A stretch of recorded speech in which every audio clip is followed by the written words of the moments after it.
Doctor Isaac, രണ്ട് കാര്യങ്ങൾ. ഒന്ന്, 8-ാം തീയതിയത്തെ സമരത്തിൻ്റെ എഫക്റ്റ് എന്തായിരിക്കും? നമുക്കൊരു ഇന്ത്യ മുന്നണിയെ ഇതിനോടൊപ്പം ചേർക്കാൻ കഴിയുമെന്നുള്ള പ്രതീക്ഷയുണ്ടോ? അങ്ങനെയാണെങ്കിൽ തന്നെ ആരൊക്കെ വരും എന്നുള്ള ആശങ്ക താങ്കളെ സംബന്ധിച്ചിടത്തോളം ഉണ്ടോ? രണ്ട്, ലോക്സഭാ തെരഞ്ഞെടുപ്പിൽ വളരെ മുതിർന്ന നേതാക്കൾ മത്സരിക്കണമെന്നൊരു അഭിപ്രായഗതി ഇപ്പോൾ LDF-ൽ ഉയർന്നു വന്നിട്ടുണ്ട് എന്നും CPM താങ്കളെ പത്തനംതിട്ടയിൽ പരീക്ഷിക്കാൻ ഒരുങ്ങുന്നു എന്നുള്ള അഭ്യൂഹങ്ങളുണ്ട്.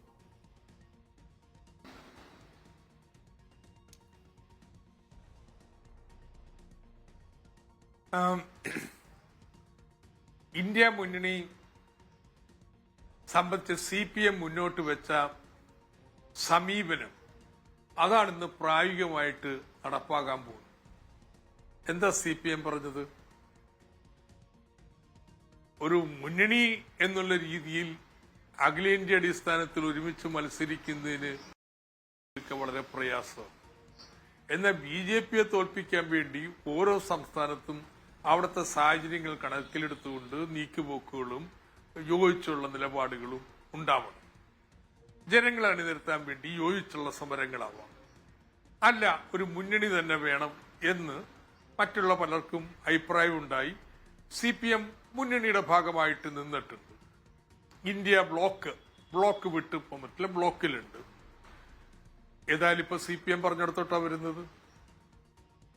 അഖിലേന്ത്യാ അടിസ്ഥാനത്തിൽ സീറ്റ് വിഭജനം നടക്കത്തില്ല, ഓരോ സംസ്ഥാന അടിസ്ഥാനത്തിലാണ്. അതിൽ ചില സ്ഥലത്ത് പരസ്പര ധാരണ എത്താൻ പറ്റിയില്ലെങ്കിൽ അവിടെ തർക്കം ഉണ്ടാവും.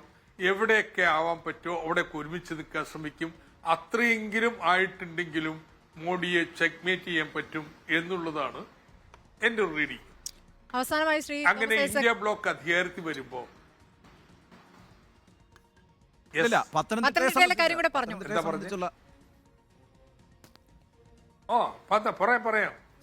പറയാം. അപ്പോ അങ്ങനെ ഇന്ത്യ ബ്ലോക്ക് അധികാരത്തിൽ വരുമ്പോ കേരളത്തിൽ നിന്ന് ഇടതുപക്ഷത്തിന്റെ ശക്തമായൊരു സാന്നിധ്യം അവിടെ വേണം. കേരളത്തിനും അത് ആവശ്യമാണ്, ഇന്ത്യ മുന്നണിക്ക് അത് ആവശ്യമാണ്.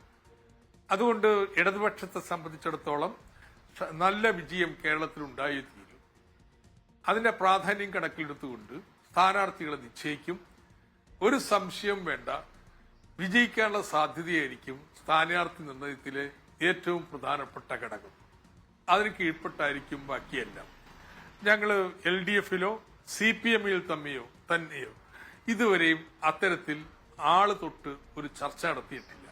പക്ഷെ ഈ കാര്യത്തിൽ ഏകീകൃത ധാരണയുണ്ട്.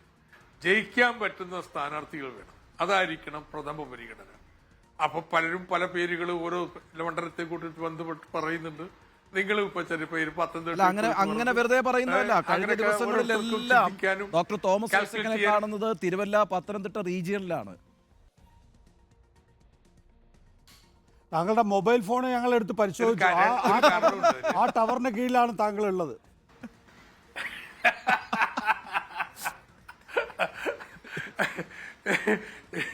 പത്തനംതിട്ടയിലാണ് എനിക്ക് പൊളിറ്റിക്കലായിട്ട് ചാർജ് ഉള്ളത്. അപ്പം ഞാനാണ് പ്രവാസി സംഗമത്തിന്റെ സംഘാടകൻ. അതുകൊണ്ട് തുടർച്ചയായിട്ട് പത്തനംതിട്ടയിലാണ് പ്രവാസി സംഘമാണ്. മാത്രമല്ല, ഒരു കെട്ടിടത്തിന്റെ മുകൾ നില പൂർണ്ണമായും വാടകയ്ക്കെടുത്ത് അങ്ങയോടൊപ്പമുള്ള ഒരു ടീമും വളരെ ഗൗരവമായി ഗവേഷണം നടത്തുന്നുണ്ട് എന്നാണ് ഞാൻ മനസ്സിലാക്കിയത്.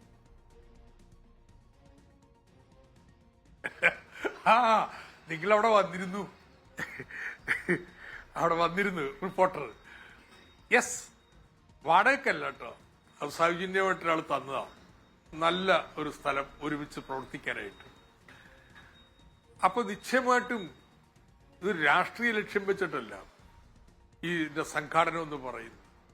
ഞങ്ങള് 24 അവസാനം നടക്കാൻ പോകുന്ന അന്തർദേശീയ പഠന കോൺഗ്രസിന്റെ 5ാമത്തെ തയ്യാറെടുപ്പ് സമ്മേളനമായിട്ട് നടന്നു. 4 നടന്നു.